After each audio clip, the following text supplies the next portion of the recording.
Daí agora, esses 4 versículos aqui, ele fala sobre o amor fraternal, e logo no capítulo 5, ele vai falar sobre a vinda de Cristo, o arrebatamento da igreja. Então ele coloca esse amor fraternal no meio da santidade e da fala da vinda de Cristo, o arrebatamento da igreja. E é interessante porque ele começa a falar sobre amor fraternal. Ele diz: olha, vocês precisam viver em amor fraternal. E ele dá 3 características de como praticar o amor fraternal. O versículo 11 fala isso. Uma das características é viver em paz. O que quer dizer isso? Nós vivemos num mundo que não tem muita paz, num mundo em frenesi, corrido para lá e para cá correndo. E o que ele está querendo dizer é: calma, gente, calma, pare de correr tanto assim. Isso não é viver em paz. Vocês precisam viver em paz, tá? Vocês precisam se acalmar. É gente muito preocupada, isso na época dele. Ele também dá, então, isso é viver em amor fraternal. E nós vamos ver, mas por que eu parar um pouco, diminuir, desacelerar, ter amor fraternal para com meus irmãos? Vamos ver sobre isso. Depois ele diz assim: a cada qual cuidando da sua vida. Então isso aqui é bem, não precisa nem dar muita explicação, né? Ou seja, não cuida da vida dos outros, cuida da sua vida. É o que ele está dizendo aqui. E nós podemos trazer também para a nossa igreja. Não cuida das igrejas dos outros, vamos cuidar da nossa igreja. E ele também diz outra coisa muito importante: trabalhando com as próprias mãos. Ou seja, trabalhem, não sejam um peso para os outros, não dependam dos outros. Vocês devem trabalhar, ser trabalhadores. Vamos lá então. Do verso 9 até o verso 12, temos apenas uma frase. Pode vir na sua Bíblia. Não começa com letra maiúscula o verso 9, a letra M, no que se refere, ou deixa eu ver aqui se nessa tradução também é assim. No tocante, né? Começa com letra maiúscula na sua Bíblia. E depois, aonde está o ponto final? É no final do versículo 12? Então é uma frase só. Esses 4 versículos é uma frase só. Mas esta frase diz muita coisa e começa falando sobre o amor fraternal, que é o amor que irmãos em Cristo devem mostrar uns aos outros. É uma demonstração de afeição fraternal, ou seja, da fraternidade, da irmandade. Geralmente essas 2 palavras ali, né, elas são usadas em seitas, né, em grupos ocultistas, né, em grupos aí que a gente vê lá de faculdades antigas, universidades na Europa, nos Estados Unidos até, irmandade, fraternidade, mas elas se referem a um grupo de pessoas que têm mesmos propósitos. São palavras que mostram o valor que devemos dar uns aos outros. Essas palavras mostram isso, o valor que eu preciso dar aos meus pares. Então, amor fraternal significa eu ter afeição pelos meus pares. No nosso caso, aqueles que têm Cristo e que são membros desta igreja local. Amor fraternal no original, alguém sabe? Lá no grego, essa palavra eu vou perguntar para vocês do grego, porque é uma palavra bem conhecida no português. Alguém sabe no grego qual é essa palavra, amor fraternal? Oi? Tem que falar alto, senão não ouço. Não ouvi. Não é essa palavra. Uma das igrejas, das 7 igrejas da Ásia lá de Apocalipse. Tem uma cidade nos Estados Unidos, Filadélfia, né? E que no grego se pronuncia Filadelfia, para o português, Filadélfia. É uma palavra bonita, eu acho bonita essa palavra, Filadélfia, né? É uma cidade nos Estados Unidos, né? De onde então nós temos a nossa palavra Filadélfia. Ouça agora outros textos com esta mesma palavra. Eu vou ler esses textos aqui, então me acompanhe, me ouça, porque eu vou ler na tradução que Bill Mounce fez do grego. Então Romanos 12:10 ele diz assim, amai-vos uns aos outros com afeição fraternal, Filadélfia, com Filadélfia. Superem uns aos outros em mostrar honra. Olha só que interessante, né, a tradução que ele fez. Eu devo superar, não como uma concorrência, né? Eu devo superar não como concorrência, sendo concorrente, eu quero me mostrar mais para o meu irmão. Não, mas é superar em amor fraternal, em Filadélfia, em dar honra ao meu irmão mais do que ele dá a mim, por amor a Deus.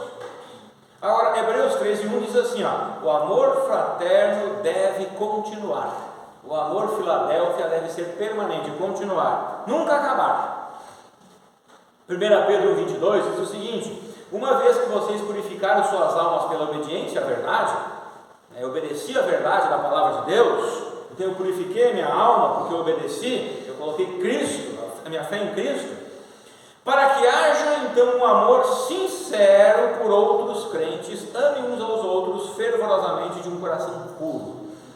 A palavra sincera é sincera, não terceira, é estar livre de ser, por outros crentes. E 1 Tessalonicenses 1,9 é o texto, 4,9, né? Que é o texto que nós estamos lendo. Eu vou ler na tradução de Bill Mouse. Agora, com relação ao amor fraterno, você não precisa que escrevamos para vocês, pois vocês mesmos foram ensinados por Deus como amar uns aos outros. Irmãos, isto é muito importante. É um tema que permeia toda a Bíblia. Esse amor fraternal é a liga da unidade de qualquer comunidade. O pessoal que trabalha, né, com a parte de construção tem que ter uma liga, né? Cimento, areia, cascalho, assim por a liga. Né? As mulheres que fazem bolo, né? Tem os ingredientes certinhos. Então, o amor fraternal é a liga. Paulo desejava a unidade e a coesão da nova igreja na cidade de Tessalônica. Paulo desejava isso. E o amor fraternal é um escudo forte contra o mundo e contra as artimanhas e ataques, contra o liberalismo religioso, contra as provações que os irmãos têm passado. Tinham passado naquela época e passamos também. O amor fraternal é um escudo. Você passa por tribulações. O amor de uns para com os outros, ele é esse escudo. Então, nós temos lá a irmã Hélia, que está enferma, nós temos lá o pastor Eduardo, o seu Lucimar, a Kim, que está enferma, e quando você manda uma mensagenzinha para eles lá, está tudo bem, está disponível para ajudá-los, né? Não é só o pastor que tem que fazer isso, todos nós, é amor fraternal. Você está mostrando a Filadélfia para essas pessoas. Você escreve uma mensagenzinha no WhatsApp, pastor Eduardo, Hélia, irmão Lucimar, Kim, pega lá o WhatsApp da Kim, né, e manda para ela, estou dando por você, precisa de alguma coisa, estou disponível. Isso é um escudo, porque a pessoa não está se sentindo sozinha, sem ninguém, né? E esse amor fraternal, ele dá personalidade para uma igreja local, ele dá compactação para a igreja local, ele dá estabilidade, ele dá confiança, ele dá força e convicção para uma igreja local. Não é uma igreja que não tem nem eira nem beira, não tem direção, não tem liderança, não anda na sombra de tudo que é o resto. Não, ele dá uma personalidade, uma cara para uma igreja local. Mateus 12:25, veja lá por favor, Mateus 12:25.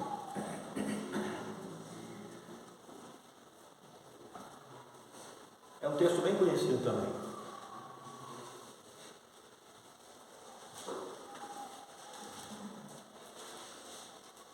Mateus capítulo 12, versículo 25. Entretanto, Jesus compreendia os pensamentos deles e lhes afirmou: todo reino dividido contra si mesmo será arruinado, e toda cidade ou casa dividida contra si mesma não resistirá. O que isso quer dizer? Quer dizer que todo grupo, toda sociedade dividida não prosperará. Uma igreja dividida não prospera. Ela precisa ser unida, e a liga que faz essa união é o amor fraternal. Então nós precisamos eliminar de nosso meio tudo que não faz parte do amor fraternal, do amor Filadélfia. Nós precisamos admoestar aqueles irmãos que estão agindo contrário a isso. Olha, não é assim que funciona, para com isso, está errado. Cada um de nós precisa agir assim. Mas Paulo recomenda que os crentes tessalonicenses aumentassem seu amor de uns para com os outros, e nesse texto Paulo liga a prática do amor com o resultado de viver em paz uns com os outros. Depois ele liga o viver em paz com a prática do trabalho e o esforço em cuidar da própria vida. É interessante, porque Paulo ele diz assim, olha, irmãos, no que se refere ao amor Filadélfia, não tem necessidade de que eu escreva para vocês sobre isso, porque vocês já estão instruídos por Deus que vocês devem amar uns aos outros. O que isso quer dizer? Muita coisa. Irmãos, o que Paulo está dizendo é assim, vocês são crentes, vocês se converteram, e vocês então receberam o Espírito Santo, e o Espírito Santo ele constrange vocês a viverem em amor fraternal. Eu não preciso falar nada, porque vocês têm o Espírito Santo habitando dentro de vocês. Vocês já sabem, vocês que são salvos, vocês já sabem que devem viver assim. Interessante, né? Como Paulo fala aqui. Então o verso 9 tira de cada um de nós qualquer pretexto para não agir em amor pelos irmãos, porque Paulo indica que ele não precisava ensinar essa questão.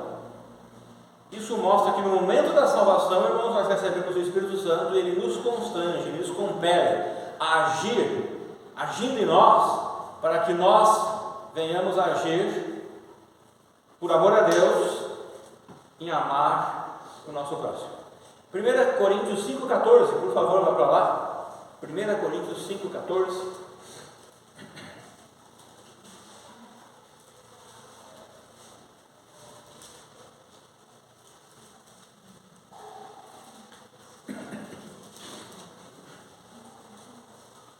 É, 1 Coríntios 5,14 não tem? Não? Será que é 2 Coríntios 5,14? É? 2 Coríntios 5,14. Obrigado, Rebeca. 2 Coríntios 5,14.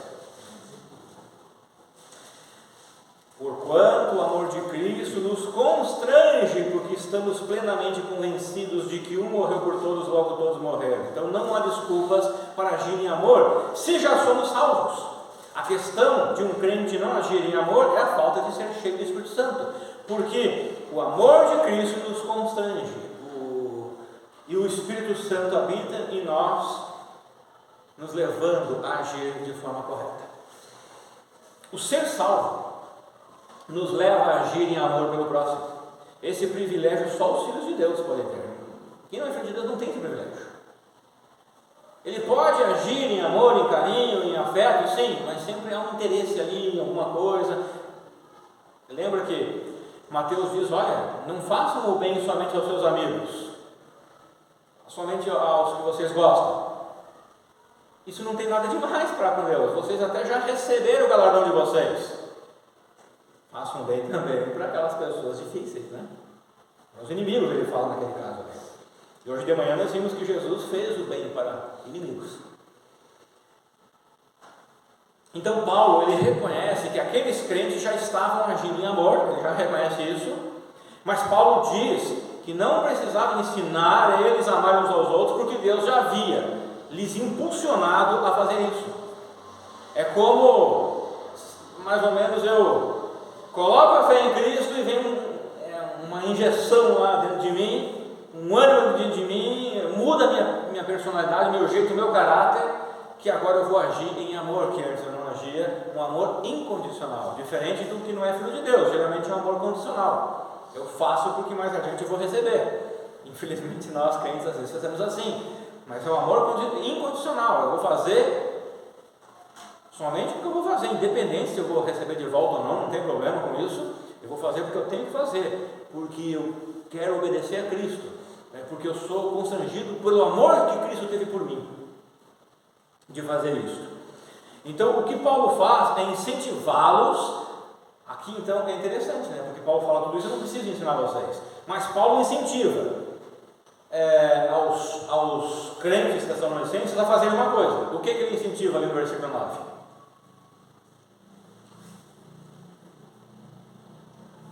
Quem achar pode falar. Sim, mas ele diz, não preciso ensinar isso para vocês, tá? Mas ele incentiva nessa área fazer uma coisa. É uma palavrinha só. E vou dar uma pista aqui então, soma. 1 mais 1 é igual a 2. Aumentarem, não é? Está lá? Versículo 9. Eu estou. Deixa eu ver aqui. É o versículo 10. Ou outra palavra também, progredir. Desculpa, tá? Vocês tinham razão de não responder para mim certo, eu falei errado, né? É o versículo 10. Aumentar ou progredir. Então Paulo diz, eu não tenho que ensinar para vocês, vocês já foram salvos, o Espírito Santo já entrou em vocês, já colocou. Então Paulo incentiva o quê? Mas eu vou incentivar algo nessa área, vocês aumentem, progridam em amar mais e mais fraternalmente, filadelfiamente, vamos colocar assim, né? E aqui cabe uma pergunta: você tem amado Cristo hoje mais do que você amava um mês atrás? 2 meses atrás ou 3 meses atrás? O amor é uma experiência crescente, progressão, aumentar.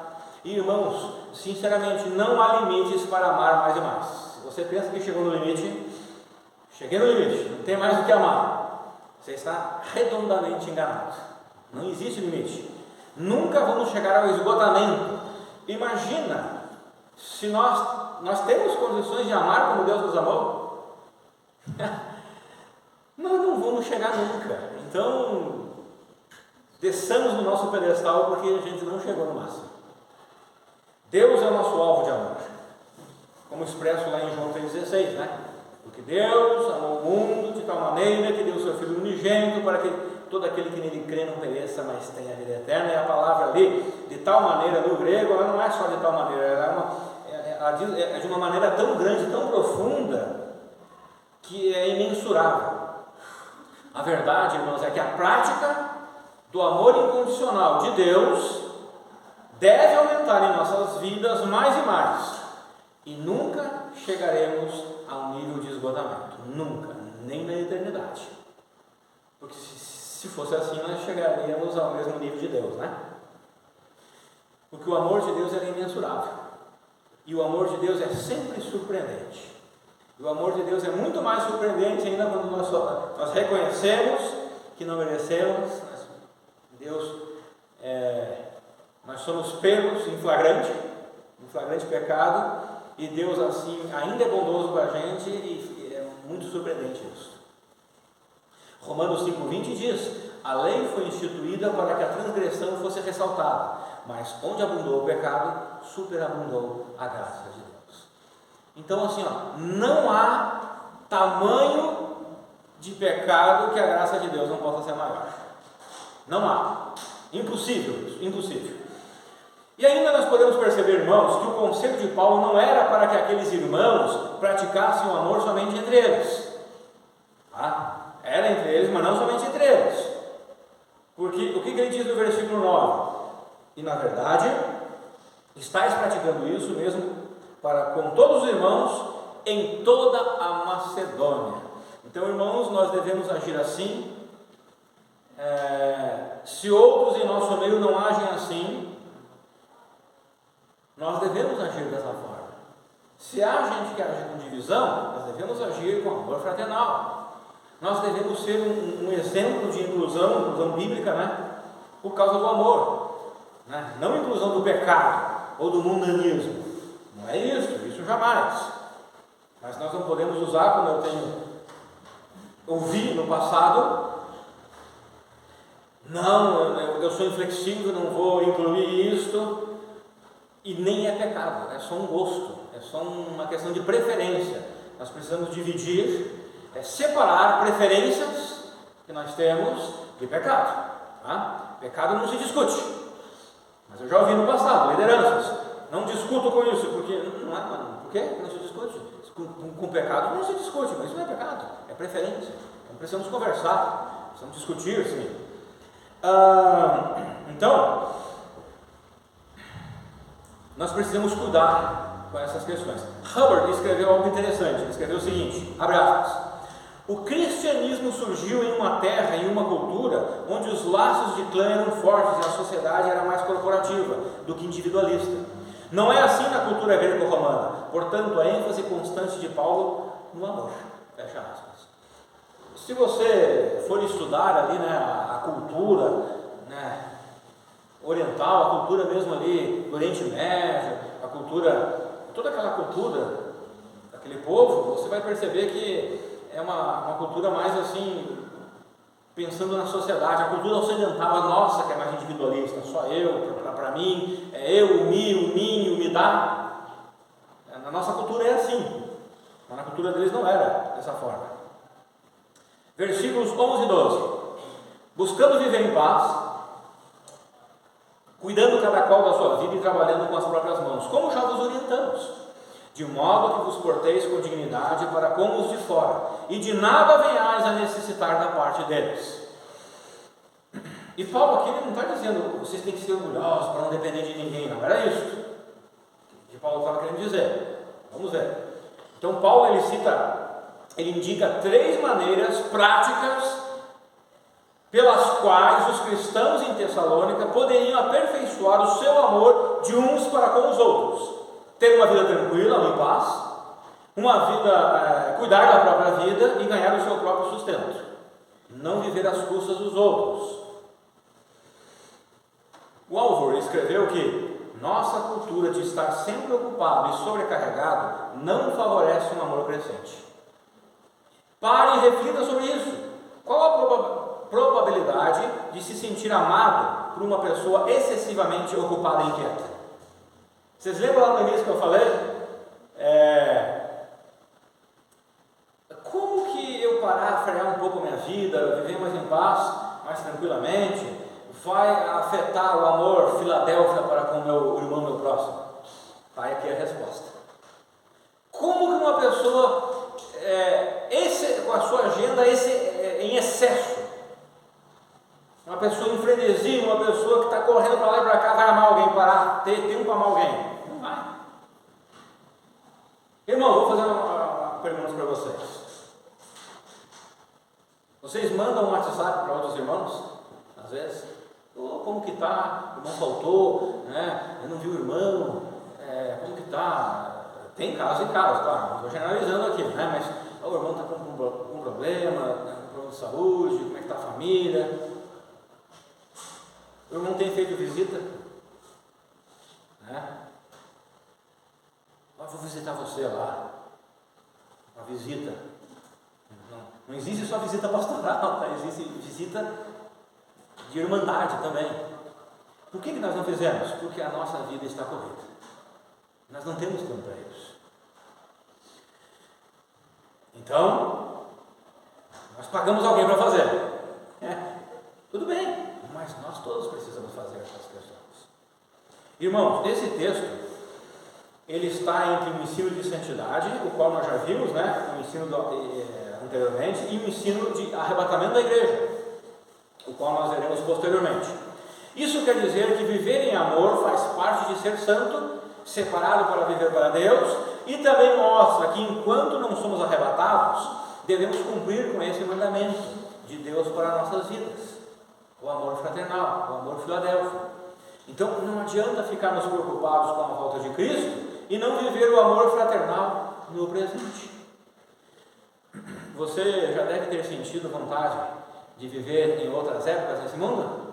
Eu queria viver naquela época. Eu acho que todos nós já passamos por isso, né? Queria viver em tal época, assim, assado. Esta não é uma boa época para ser um cristão, né? Acho que todos nós já pensamos sobre isso. Mas Deus escolheu você e eu para nascermos nesta época e para vivermos exatamente nesta época, e para que você e eu vivêssemos em santidade bem nesta época e em amor fraternal exatamente nesta época, numa época de isolacionismo e individualismo. Deus escolheu eu e você para vivermos o amor Filadélfia no Ocidente e na época de muito egoísmo, individualismo e isolacionismo. Então Deus quer que eu e você testemunhamos do amor Filadélfia nesta época. Ele quer isso, é a vontade dele, é a missão de cada um, que ele tem dado a cada um de nós. Irmãos, Deus dá graça para que eu e você consigamos viver de maneira a agradar a Ele. A expressão ter uma vida tranquila, ou viver tranquilamente, viver em paz, também poderia ser traduzida por buscar incansavelmente a tranquilidade, ou buscar sinceramente um viver calmo. E Paulo não está falando aqui de ociosidade, de forma alguma. Paulo não está falando sobre pessoas que não gostam de trabalhar, porque no mesmo texto Paulo diz assim, vivam em tranquilidade, mas sejam bons trabalhadores, trabalhem muito. Então dá para encaixar as coisas, dá para ter um equilíbrio entre essas coisas aqui. Não precisa viver os extremos, porque Paulo está mostrando que dá. Então isso quer dizer que em meio a tantos bips eletrônicos, a tantos objetivos a serem alcançados e a um ritmo de frenesi, devemos se acalmar, devemos pôr o pé no freio, devemos ir mais devagar, com mais calma. E às vezes Deus faz isso, principalmente com a nossa saúde. Então, mas pastor, não tem como fazer isso nesse mundo agitado, Não dá essa impressão, parece que não tem como, muito agitado esse mundo. Ainda mais nós vivendo numa cidade grande como essa, Eu gosto das cidades menores, Eu não sou fã tanto das cidades assim. E pastor, não dá, é muito difícil, e corre para lá, e corre para cá, e faz isso, e faz aquilo. Deus colocou você exatamente nesse mundo agitado e lhe dá condições para que você viva de modo diferente, em paz, com mais tranquilidade. Como? Eu não sei, não pergunte para mim, eu não sou Deus. Você vai ter que orar a Ele, você vai ter que administrar a sua vida. A vida que Deus lhe deu, você precisa administrar ela. Não é eu que vou lhe responder isso. A única coisa que eu faço é passar o que a palavra de Deus ensina, para a minha vida e para a sua, claro, para as nossas vidas. Viver zen. Já ouviram essa palavra? Viver zen? Você sabe o que significa viver zen? Alguém sabe? É aquelas... Oi? Despreocupado, tá? Mas não é o despreocupado ocioso, Aquele despreocupado, não gosta, preguiçoso, não é esse, Viver zen é uma proposta de desenvolver a harmonia e o bem-estar perdidos na correria e no desgaste do cotidiano por meio de uma experiência de relaxamento simples, prazerosa e de qualidade. E de onde vem essa proposta? De filosofias orientais. É uma prática budista. Agora, sem preconceito, tira a prática oriental e a prática budista, porque nós somos muito preconceituosos. Vou ler novamente. Viver zen é uma proposta de desenvolver a harmonia e o bem-estar perdidos na correria e no desgaste do cotidiano por meio de uma experiência de relaxamento simples, prazerosa e de qualidade. É bíblico isso que eu falei? Ou não? Claro que é bíblico. Mas nós somos preconceituosos e não presta, não vale nada, é do diabo e a gente não deve adorar Buda, Claro, Mas estão vendo como nós somos? É uma prática assim budista, mas é bíblico, está na Bíblia, e se a Bíblia ensina, é válida, ela tem autoridade sobre nossas vidas. E mais um ponto aqui agora, tirando o preconceito. Se os não cristãos Porque milhares e milhares de pessoas no mundo seguem essa prática budista, seguem essa proposta, milhares e milhares, incluindo no Brasil, e que não são cristãos, mas cristãos também seguem essa prática. O cristão que segue a Bíblia certinho vai seguir exatamente essa prática. Mas milhares de cristãos que seguem essa prática percebem a importância de viver tranquilamente, porque nós, cristãos, que dizemos que amamos a Deus, que temos um mandamento dele para vivermos em paz, não administramos nossas vidas para viver dessa forma. É de se pensar. A segunda maneira para aperfeiçoarmos o nosso amor é cuidando da nossa própria vida. Irmãos, ninguém se mete em confusão por cuidar da própria vida. Vai ter que brigar consigo, com o espelho, né? Agora se mete na vida dos outros para ver se você não vai ter problema, confusão. Vai ter. E não use de pretexto a Bíblia para se meter na vida dos outros também. Isso é feio, é errado. Usar as coisas santas de Deus para se meter na vida dos outros.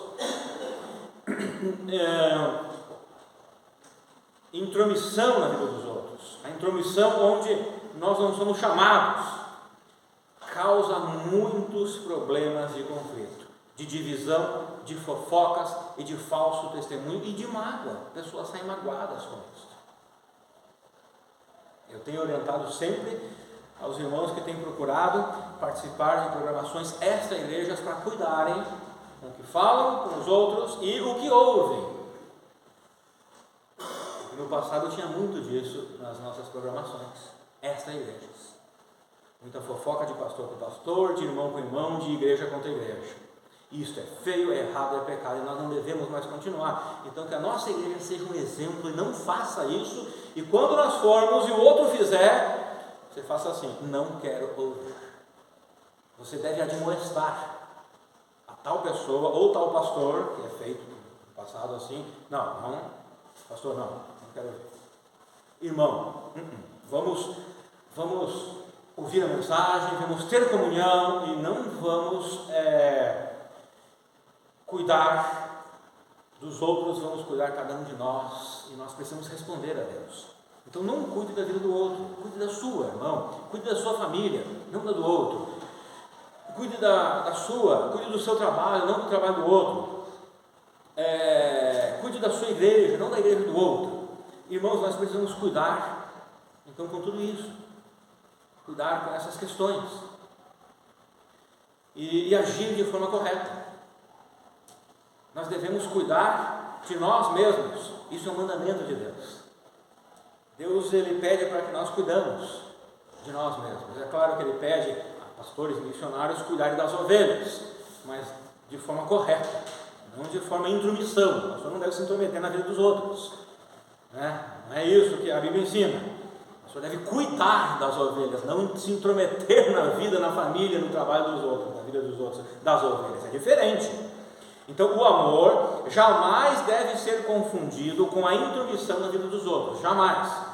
Não use isso como pretexto para saber da vida dos outros, nem como pretexto para orar. Ou seja, me fala o que aconteceu, que eu quero orar.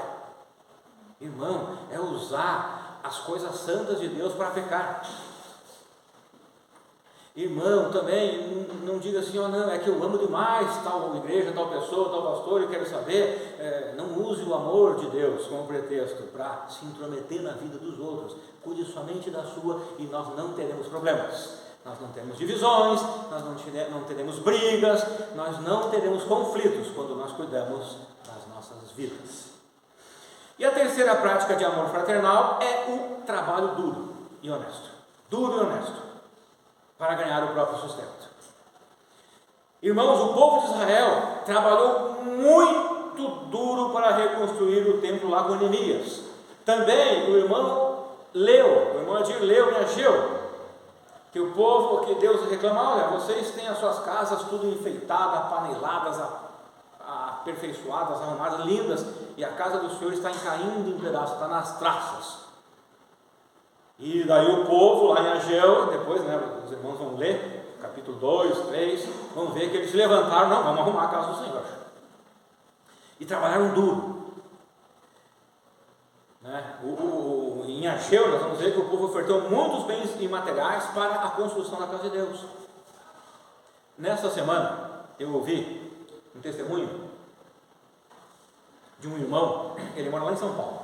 Eu conversei um pouquinho com ele, eu ouvi um testemunho. Ele é engenheiro civil e ele disse para mim que ele vai entrar no ministério de construir igrejas.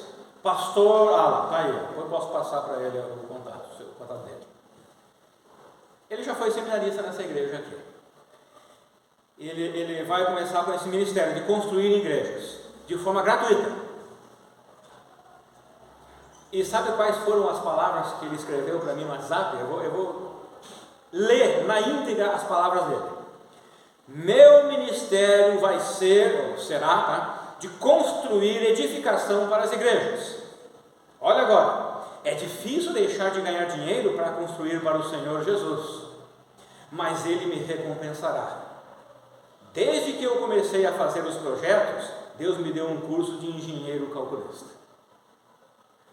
Dona Jane conhece ele também. Interessante as palavras dele, escreveu isso também. Nós deveríamos, todos nós, ter um coração assim. Se em nossas igrejas houvessem mais e mais irmãos voluntários e corporativos do que individualistas, como esse irmão, a igreja teria mais condições de fazer mais. Os crentes precisam ser pessoas trabalhadoras, irmãos. Não importa se você limpa, se você faz cálculo, se você projeta, se você vende, se você administra, se você levanta paredes, se você faz entregas. Em tudo você deve ser trabalhador. Paulo, quando passava por dificuldades financeiras em seu ministério, comissões, ele é um missionário, vocês lembram o que ele fazia? Tendas. Paulo não ficava torcendo as mãos lá e reclamando: ninguém me ajuda, nenhuma igreja me ajuda, ninguém lá me ajuda, Deus não está sendo fiel comigo. As igrejas são muito mão fechadas, não olham para mim. Paulo, bem ao contrário, tirava o casaco, arregaçava as mangas e fazia tenda.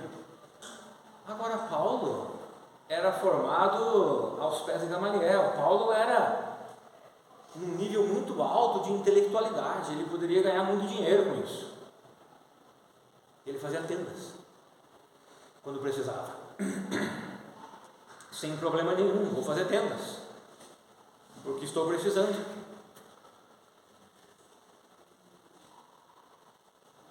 Irmãos, infelizmente há muitos cristãos que não gostam de trabalhar, essa é a grande verdade.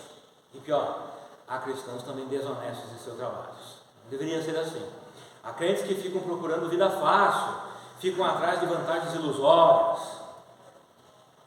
Eu, em tempos de dificuldade, a Prefeitura de Pinhais estava oferecendo cursos gratuitos pelo Senai de elétrica. Eu fiz os cursos e já saí fazendo trabalho de elétrica em termos de dificuldade. Hoje eu não estou mais fazendo, mas fiz.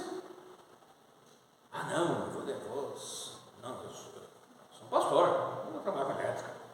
Eu sou um projetista mecânico, na engenharia da Odebrecht, eu vou trabalhar com elétrica. Não, nós precisamos, se as coisas não funcionam, não vão, a gente precisa ir, a gente não deve ser um peso para ninguém. Eu conheci, quando eu morava em Caxias, ele era descrente, mas olha a mentalidade dele. Ele disse assim: eu vou começar agora a viver só de colocar os bancos na justiça, porque isso dá dinheiro. Então eu abro uma conta no banco e faço umas transações e daqui a pouco eu vou lá, chamo um advogado e coloco na justiça porque cobrou errado o imposto, cobrou a mais aquilo ali, eu vou e daí eu ganho dinheiro. Isso é ilusório, isso é querendo ganhar dinheiro fácil nas costas dos outros. Sejamos trabalhadores, irmãos, honestos. E o que primeiro Paulo fala, ele não está falando agora com respeito à justiça de nós para com o externo, tá? Não é isso, ele está falando de crente com crente, de crente para crente. Se o irmão Adir me deve, qual é o conselho de Paulo? E ele não me pagou, tá? Só um exemplo, tá? O que Paulo ensina? Que eu... Desculpa, dona Jana. Conversar com ele, mas Paulo diz, olha, se ele não vai pagar, fica com prejuízo. Paulo diz isso. Não, porque Paulo diz, vocês estão colocando os irmãos uns ou outros na justiça. Eu não estou falando de direitos trabalhistas e coisas que acontecem aqui, até entre nós, com problemas lá das empresas, tá? É diferente, está falando de irmão para com irmão. Ele está dizendo, olha, você vai colocar o seu irmão na justiça, fique com prejuízo, isso é o melhor testemunho. O irmão, a dia está me devendo 10 mil, vou ir no prejuízo, vamos continuar sendo irmão em Cristo e pronto, passou, já era. Não está me devendo nada, irmão. Então, irmão, nós precisamos ser trabalhadores. Eu já ouvi crente em necessidade dizer que não iria aceitar tal serviço porque não gostava daquele trabalho. Já ouvi isso. E tem isso. Tem um trabalho lá para fazer. Irmãos, nós temos aqui vindo no Brasil por dificuldades no país deles, venezuelanos. Quem mais? Alguns argentinos lá no Rio Grande do Sul, mas venezuelanos bastante. Aqui na América Central também, haitianos, cubanos, e tem emprego para eles e para nós ainda. Como Deus tem abençoado a nossa nação, né? Com tudo que tem acontecido no meio, né, governamental, Deus tem abençoado a nossa nação ainda, tem emprego para todo mundo. O mandamento do Senhor é que um crente não deve ficar dependendo de outros crentes para viver a vida. Quando nós ficamos velhos é diferente, existem exceções, doenças, problemas de saúde, um acidente, diferente isso até o governo dá assistência.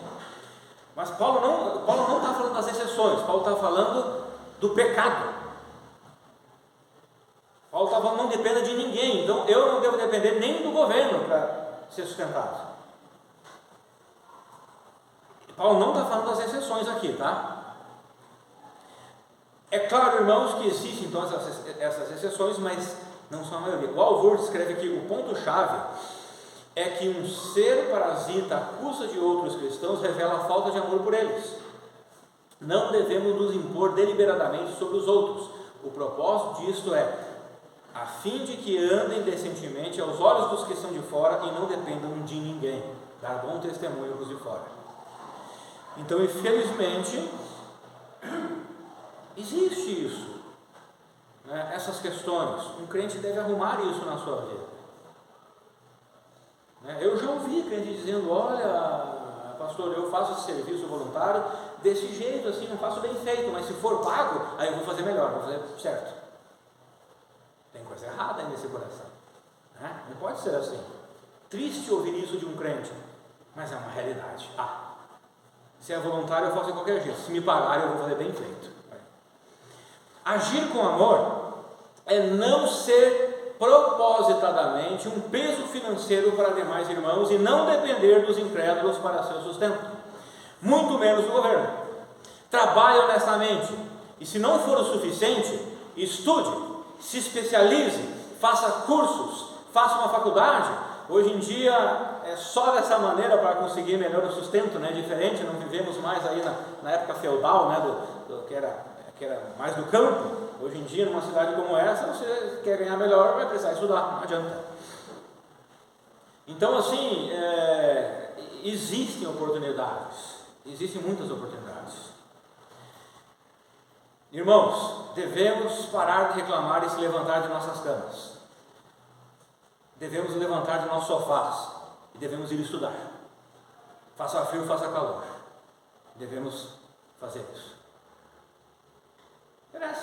Eu fiz o curso de hebraico, eu paguei pelo curso. Fiz o curso inteiro, estava dias de frio, não dia de calor. Estou oferecendo um módulo gratuito para a igreja, por causa do constrangimento do amor de Cristo. Uma língua que não é fácil, mas para abençoar a igreja de Cristo. E outras igrejas, outros irmãos que vão participar. Então, irmãos, a gente precisa ser assim. Levantar do sofá, levantar da cama. Está frio?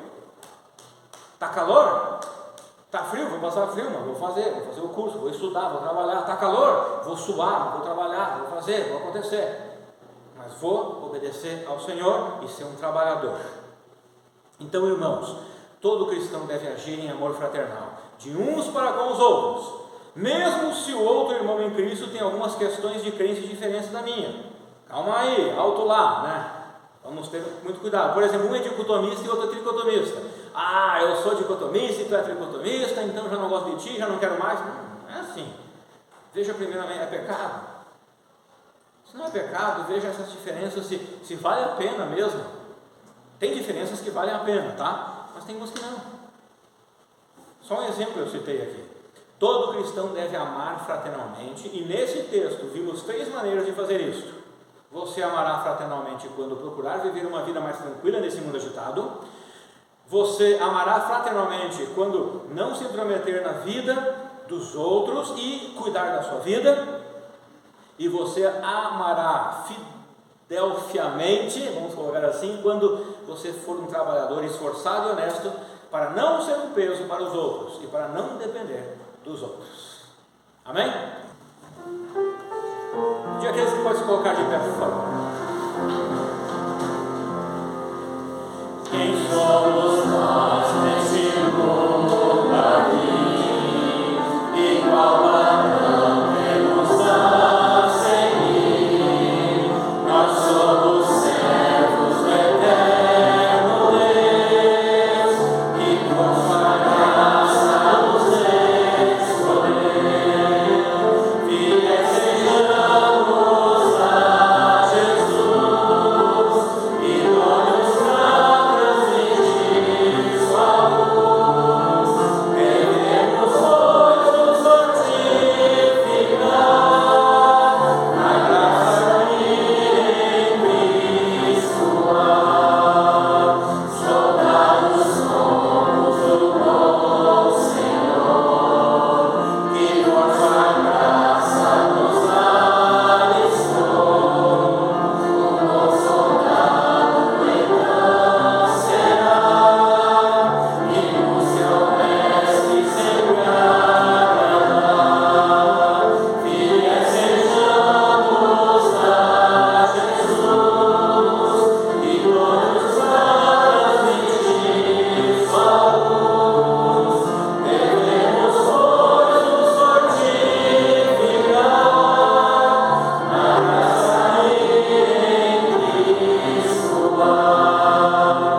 Igual atleta devemos ser, segundo as normas do Davi, no fim da luta de Cristo obter a recompensa ao que prazer. Fiéis sejamos a Jesus, idôneos para transmitir sua luz. Devemos, pois, nos fortificar na graça que em Cristo há.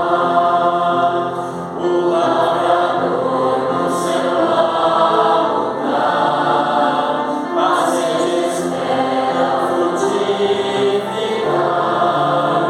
Assim devemos servir então, com esperança em oração.